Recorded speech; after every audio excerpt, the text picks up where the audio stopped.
صلی علی رسول الکریم اما بعد د نبی علیہ الصلوۃ والسلام خواږه نوسی حسن رضی الله تعالی عنہ او حسین رضی الله تعالی عنہ د دوی سیرت دردنن بیانوم چې د دوه نسو نبی علیہ الصلوۃ والسلام باندې خپل نسو سره څومره مینه محبت کو نه درېمه هجری دا حسن رضی الله تعالی عنہ پیدا شو نبی علیہ الصلوۃ والسلام ورله او سنو مولی خیده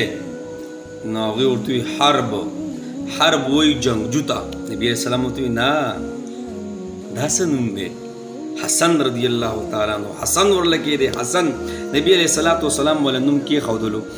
او په خپله خوله مبارکه کې کجوره نه ده کجوره دی وچوپله او دی د حسن رضی الله تعالی عنہ خوله کې لږه شان ورکړه زمونږ پښتو کې چې ورته جي ګوټي وي ګوټي نو دا په نیک انسان باندې پکار ده چې خپل وړوکي ماشوم له لاوله کې یو قطره ورځي نو چې لاوله کې د نیک انسان قطره ورشي نبی علیه الصلاة والسلام خپل وسیله ګوټي ورکړله ټیم تېرېدو په دویم کال پسې حسین رضی الله تعالی عنہ وشو نبی علیه الصلاة والسلام ورله او ویسنو ممولیخې وی حرب جنګجو نبی علیه السلام فرمایل نه حسین ورله نوم کېدی او نبی علیه الصلاة والسلام ورله ګوټي ولا پخپله ورکړه ډېر مینه محبت په نبی علیه الصلاة والسلام د دې دواړو سره کو یو پیرا را روان دي او حسن او حسین رضی الله تعالی عنهما دواړه نبی علیه الصلاة والسلام په اوږو باندې راغستې دي نو یو صحابي ولیدل او صحابي ورته وایي نعم المرکب الذي رکبت ساجب سورلیدا حسین رضی الله تعالی عنہ او حسن تاهون هما ته وی ساجب سورلی باندې د پاسه تاسو ناز یې ډېر مبارک ولید چې تاسو په ناز یې دا صحابي حسن او حسین رضی الله تعالی عنہ ته وی نو نبی علیہ الصلوۃ والسلام متصف فرمای نبی علیہ الصلوۃ والسلام ته فرمای نعم الراکب هو دا خو پرېدا خدا کم دو کسان چې سواره دي که نه د دوی مو ګوره جواب نشته نو ډېر مینه محبت په سره نبی علیه الصلاة والسلام کو په سجده باندې به چې کله نبی علیه الصلاة والسلام پرېوتو که نه او په سجده باندې به و نو حسن او حسین رضی الله تعالی عنهما به ورله ورلل او نبی علیه الصلاة والسلام سټ ته به خیتل او نبی علیه الصلاة والسلام اوږو ته به خیتل او نبی علیه الصلاة والسلام به دا سجده دومره اوږده کړه دومره راپاسېده به نه تر څو پورې به چې دا خپل نوسي کوز شوي نو او صحابي فرمایي وایي نبی علیه الصلاة والسلام ما ولیدو په سجده باندې پروت دی او حسن رضی الله تعالی عنہ ورمنډه کړه نو نبی علیه الصلاة والسلام د دا خپې داسې کولاو کړې او حسن رضی الله تعالی عنہ پکې داسې ورننوتو او هغه سیټ ته ترې ووتو نو ډېر محبت په سره نبی علیه الصلاة والسلام کو او عجیبه اتفاق دا چې حسن رضی الله تعالی عنہ دا د چهرې نه والا تر د نومه پورې دا د نبی علیه الصلاة والسلام په شانو یعنی د نبی علیه السلام په شان خوله سترګې غوږونه د خبرو انداز او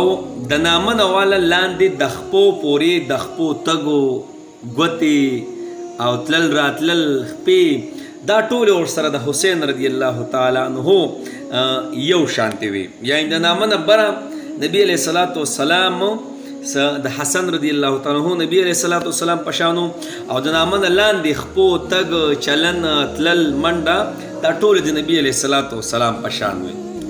او حذیفه رضی الله تعالی عنہ فرمایي وایي شپه ده داسې او وایي نبی علیه الصلاة والسلام ما ته وایي حذیفه څه کې نو ما ورته وایي د الله رسول ستا څوکیداري کومه څوک درته ضرر در ونه رسوي نبی علیه الصلاة والسلام دا حسن رضی الله تعالی عنہ په یو پتون ناست دی او دا حسین رضی الله تعالی عنہ په بل پتون ناست دی نبی علیه الصلاة والسلام ته فرمایي اے حذیفه ستا نه مخکې جبریل علیه الصلاة والسلام راغلی او ما ته وایي چې حسن او حسین رضی الله تعالی عنهما دا دواړه جنتیان دي او بلکې د جنت چې کم نوجوانان دي د هغې سرداران دي جی په دې دواړو نسو باندې ګوره ډېرې سختې تېرې شوي دي ښه نبي علیه الصلاة والسلام یو ورځې رالی د خپلې فاطمې رضی الله تعالی خپلې لور کور ته رالی چې ویې کتل حسن او حسین رضی الله تعالی عنهما دواړو ژړله نبی علیہ الصلوۃ والسلام ته فرمای نبی علیہ الصلوۃ والسلام ته فرمای لورې وای دا نوسی مې ولې جاړي فاطمه رضی الله تعالی عنها ورته وای بابا جانا وای لا ولې کې ولګي راغستې ما ولګه وسو ورځې او اوس بیمار یم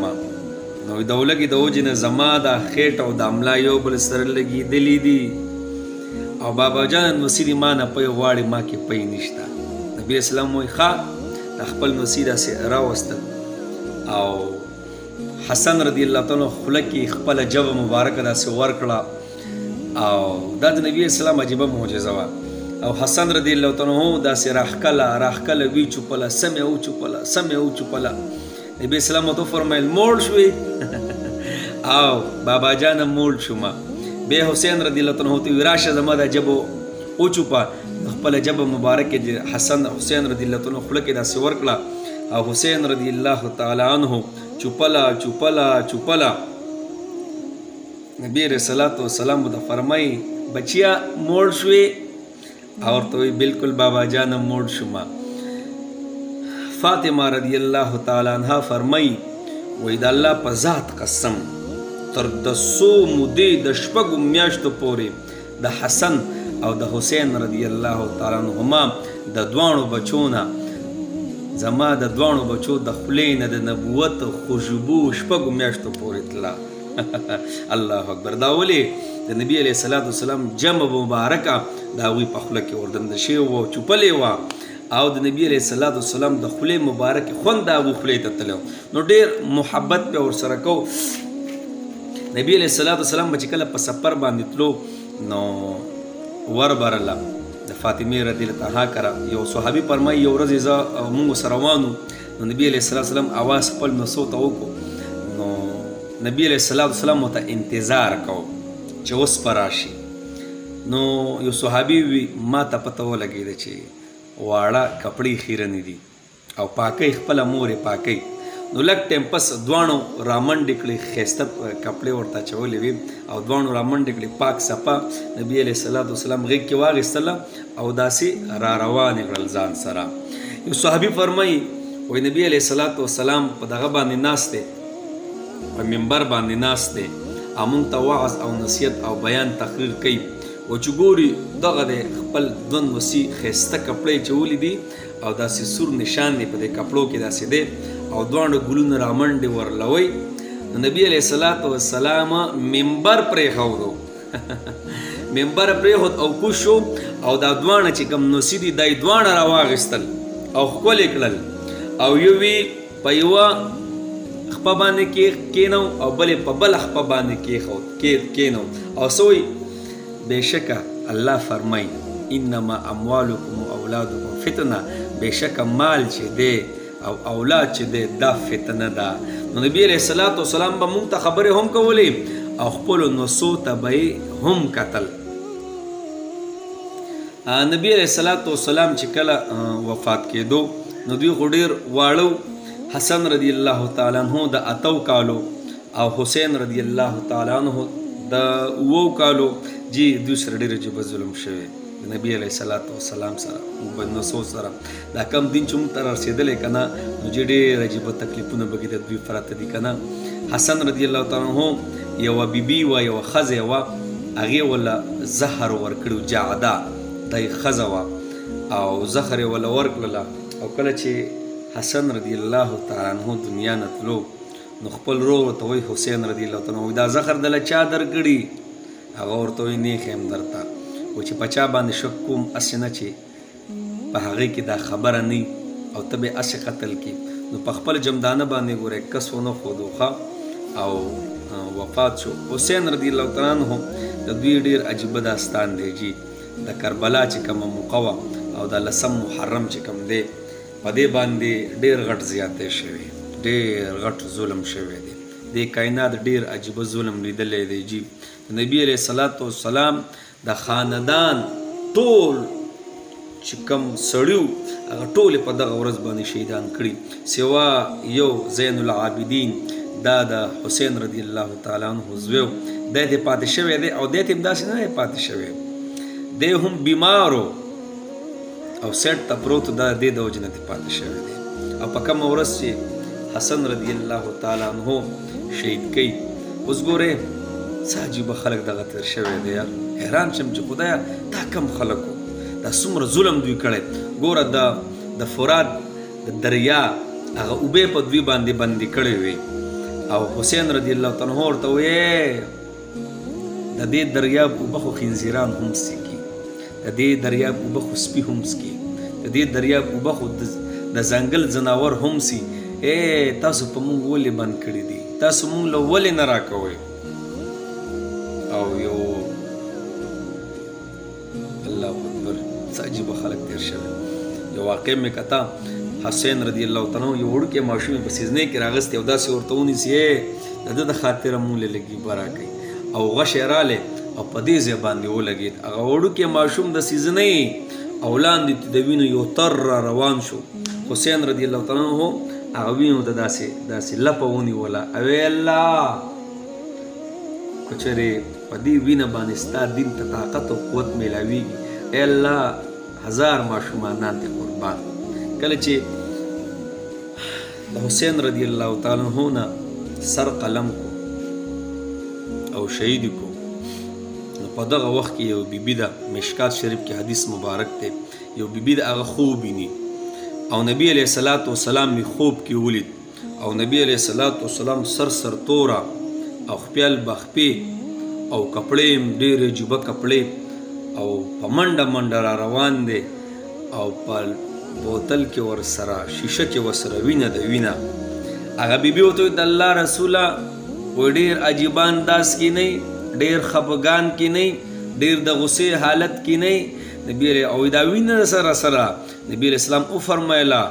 زه وایي د خپل نسو د شهادت ځای ته حاضر شوی وم، وایي د هغه ځای نه زه را روان وم. نو کله چې دا بیبي راپاڅېده دا عین هغه وخت و په کوم وخت کې چې حسین رضی الله تعالی عنه شهید کو او چې شهید کو سر یې کټ کو نو ظالمانو پرې نه ښوده، دغه سر یې راواغېستو او په یو خانک کې یو لوښي کې عبدالله ابن زیاد مخې ته کېښود او هغه داسې چاړه راواغېسته، یو چاړه ورسره وه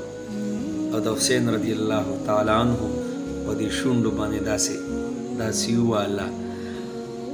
وایي سم شوې او وایي خلک و چې دا ډېر ښایسته دی، ده کې د حسن څه دی؟ نو یو صحابي ورته ولاړو، هغه ورته ای بدبخته الله اکبر لرې که د دې ځای نه ده چاړه دې لرې که، د دې شونډو نه لرې که چاړه. ما محمد رسول الله صلی الله علیه وسلم لیدلی دی چې په دې شونډو باندې چې نبي علیه الصلاۃ والسلام څو ځله شونډې پرتې دي ښکل کړی دی. لرې که بدبخته د دې ځای نه ده چاړه دې لرې که، دا شونډې دا نبي علیه الصلاۃ والسلام ښکل کړي دي، لرې که بدبخته د دې ځای نه ده چاړه. نو غرض مې دا دی جناب دا کم دین اسلام چې موږ ته رارسېدلی که نه په دې باندې ډېر عجیبه هستۍ د دنیا نه تللي دي، ډېر عجیبه نازبین بدونو دنیا نه تللي. نو چې دا دین موږ خپلو سینو سره ولګو او عمل پې وکړو بل ته ورسو، انشاءالله دې خلکو سره به زموږ حشر وي. ځکه هغوی خو لاړه بس دنیا نه لاړه خپله زندګي تېره کړه، نو زما او ستا دور دی، زما او ستا هم زندګي روانه ده، سبا ګوره بس بوډاوالی خبره به ختمه شي.